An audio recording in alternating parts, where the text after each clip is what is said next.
সকাল সকাল সবাই খুব টেনশনে। ছোটর আজকে রেজাল্ট, সব যে যার ফোন নিয়ে ব্যস্ত। কি হবে পুগলি? হ্যাঁ ভালো হবে। লুকিয়ে গেলি কেন? এই যে আরেকজন পরীক্ষা দিতে রেডি হচ্ছে।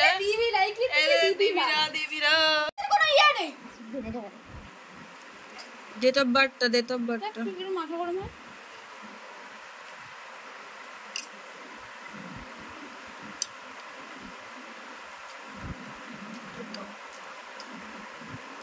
ওটা কপি করে দাও। এন্টার ক্যাপচা এটা। হ্যাঁ ওটা 84298 এসে গেছে 310 পাস লেখা আছে। সেকেন্ড ডিভিশন মাসি হয়ে গেছে। আর নামটা দেখে নাও ঠিকঠাক তো? আরে ডাকুয়া লেখা আছে। কাঁদছে। ও ভাবছিলাম আমি ফেল করব, কাঁদছে। দাদার কি আছে, পাস হয়ে গেছিস তো। কত হয়েছে? 310। কত নাড়া ঘাটার পর বেরোলো। বাবারে বাবা, সেকেন্ড ডিভিশনে। কিন্তু আমার কি পরীক্ষা লেট হয়ে যাচ্ছে গাইস। তোর পরীক্ষা কত থেকে? যা ল্যাপটপের ওয়েটটা নিতে পারবি কি? বেরিয়ে গেছে টাইমটাই অনেক। গুড মর্নিং চ মানে সরে চ। পাস তো হয়ে গেছিস? হ্যাঁ আবার কি, সরে যা। কখন থেকে মাসি চা দিয়েছে, চা খাওয়া হয়নি সকাল থেকে। রেজাল্ট হলো। চলো চা খাই। এখন কটা? 11টা। না আমার মাসি জল খাবারে খেতে দিয়েছে, না কিছু ঝঁট দেওয়া করাচ্ছে, বাসন মাজা করাচ্ছে। আমার দিদিকে তো খাটিয়ে মেরে ফেললো। এই যে সকাল 11টার সময় রোদ হয়ে গেছে বলে ছাউনি করে বাসন মাজা হচ্ছে। কিচ্ছু কাজ করেনি, রেজাল্টের অজুহাত দিচ্ছে। আর আমাদেরকে খেতে দেয়নি, আমার বরটাকেও খেতে দেয়নি। কি দে না, ঝাঁটা দে। পেয়েছে, বললাম মাসি মটন খাওয়া, বলে কি আজকে না একদম টাকা নেই, চিকেন খাওয়া। কিরম নাকে কাঁদলো। 38,000 টাকা খরচা করছে বলে আর মটন খাওয়াতে পারবে না 1 কেজি। 1 কেজি মটনের দাম 1000 টাকা। বেরো খাওয়াবি না সেটা বল। আর আমরা যখন আসবো না তখন দেখবো ঠিক আজকে না মিতালি মটন করেছি জানিস। ডিউ কতগুলো ডিউ, পুগলির জন্মদিন একটা ডিউতে একদিনে খাবি নাকি? এখানে এলে ব্লগের কোনো কিছু ঠিক থাকে না, মানে গল্প গোজো করতে করতে দিন কেটে গেল। ব্রেকফাস্ট হয়ে গেছে, ওরা খেলো পরোটা, তন্ময় কেনা পরোটা নিয়েছিল, ওরা পরোটা খেলো। আমি আর মাসি মুড়ি খেলাম। আমি মুড়ি খেলাম, মাসি পান্তা ভাতের সাথে মিশিয়ে মুড়ি টুড়ি খেলো। আমার মাসি স্নান হয়ে গেছে। শুধু পান্তা খেলে, মুড়ি খাসনি? ও যাই হোক, তো এখন যাবে ও বোনের রেজাল্ট আনতে স্কুলে। আর আমি আর দিদি রান্না করবো। মেয়ের চিকেন এনে দিয়ে গেছিলো, প্রচন্ড মাটন খাওয়ার ইচ্ছা ছিল। তো মাসি বললো অন্যদিন মাটন খাস। এখন আমার ফোন বাজছে। স্মৃতি রান্না, চিকেনটা আমি করব, ভাতটা দিদি করবে, আলুটা দিদি ভাজবে, ডালটাও দিদি করবে। তাই তো দিদি? তাহলে আলু ভাজা আর চিকেন কষা। আমার বর ডাল ছাড়া খেতে পারে না, আমাকে ডাল করতে হবে। মানে এরা খায় না বলে আমার। বাড়িতে এসেছি, তার কোনো টেনশন নেই আমাদের রান্না করে খাওয়ানো বা কিছু। সংসারের কাজ করে নাকি ও হাঁপিয়ে গেছে। আমার বরকে বলছে কি খাবে বলো, আমি কিন্তু আলু চচ্চড়ি করতে পারি না। এটা কোনো কথা? আমি ঘুমিয়ে শুনতে পাচ্ছিলাম। আচ্ছা, আজকের চিকেনটা একটু মেশো অন্যরকম করতে বলেছে। মেশো বলেছে মাংসগুলোকে পুরো ছাকা তেলে ভেজে তুলে নিয়ে তারপরে করতে, মানে মাংসগুলো লাল লাল করে ছাকা তেলে ভাজতে হবে। আর এতগুলো মাংস একসাথে দিলে পুরো নাড়াঘাটা হয়ে যাবে, তাই অল্প অল্প করে, মানে 3 কেজি মাংস আছে এখানে, অল্প অল্প করে। আর মেশো আমরা সবাই লেগ খেতে ভালোবাসি বলে যে এরকম লেগ পুরো 5টা নিয়ে এসেছে। তোরা লেগই খা। চলো লেগগুলোই আগে ভেজে তুলে নিই।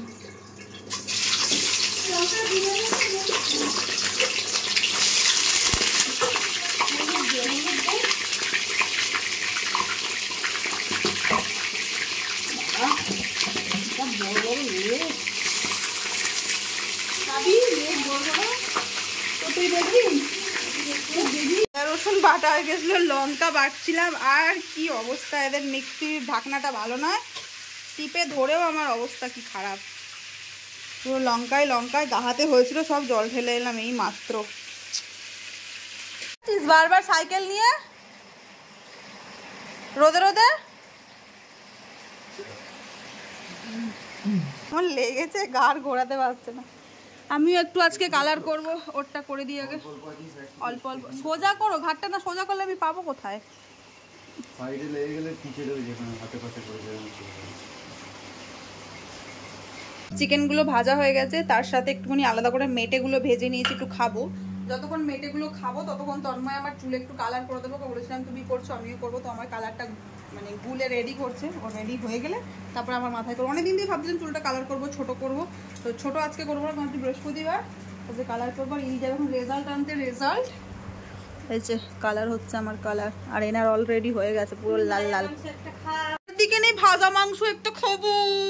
চলে এসছে ভাজা মাংস খেতে, বসে পড়ো নিয়ে। ভাজা গেছে, নামিয়ে দে ভাতটা। চুলে কালার করার ডান, কালারটা তন্ময় করে দিয়েছে। পেছনে একটা গামছা দিয়ে রেখেছি, না হলে পুরো পিঠটা পুরো লাল হয়ে যাবে।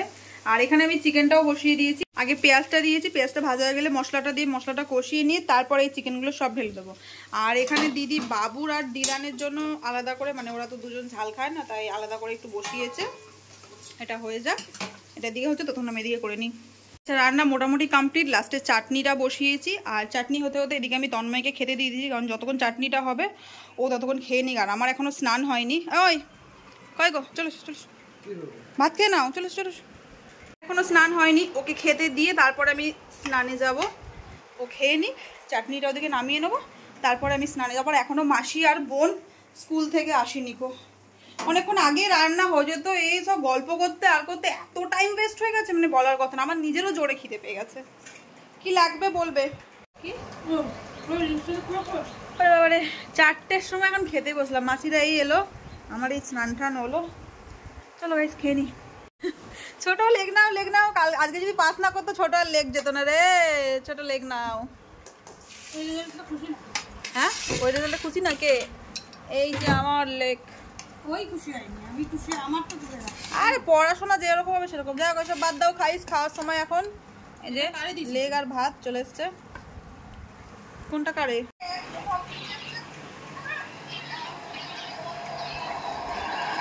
সবুজ এসে গেছে। সবুজ বাকি কয়, বাকি সবাই রেডি হয়ে নিয়েছি। অনেকক্ষণ ধরে ফোনে ল্যাপটপ ঘাটছিলাম, ঘাটতে ঘাটতে রেডি হয়ে নিলাম। বাড়ি যাব। চা হয়ে গেছে, তন্ময় বাইরে চা খাচ্ছে। চলো করছে গল্প গুজুনিরা, আর ঘুমাচ্ছে আমার দিদি এখানে। না আমার দিদি ঘুমায়নি, ছোট ঘুমাচ্ছে। চলো ভাই ওরা ঘুমাক, আমরা ওদেরকে গেট দিয়ে চা খেয়ে নিই। চলো একটু চা খাই। ও তো গরমে হাফ প্যান্ট পরেই যাবে, বলছে আর চেঞ্জ করবে না।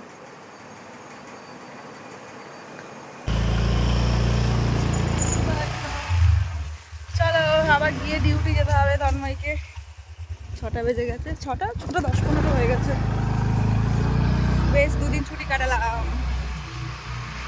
বাড়ি এসে একটু ফ্রেশ হয়ে নিয়েছিলাম, তারপরে ফ্রেশ বলতে হাত মুখে একটু জল দিয়েছি। তারপরে সাথে সাথে আমি আমার যেসব কাচাকুচির ছিল, কালকে বার করে গেছিলাম নাইটিগুলো, তো সেগুলো কাচাকুচির জন্য ভিজিয়ে দিয়েছি। কাচবো, যেহেতু মোটর মানে চালাবো, ট্যাঙ্কি ভরবো, জল ভরবো, তো সেই জন্য কাচাকুচিগুলো ভিজিয়ে দিয়েছি। আর এখন সন্ধে দিচ্ছে, আর ওর জন্য ডিউটি যাবে, তো আমি একটুখানি মুড়ি ও নিয়ে যাবে বললো, তো জন্য আলু চচ্চড়ি বসিয়ে দিয়েছি।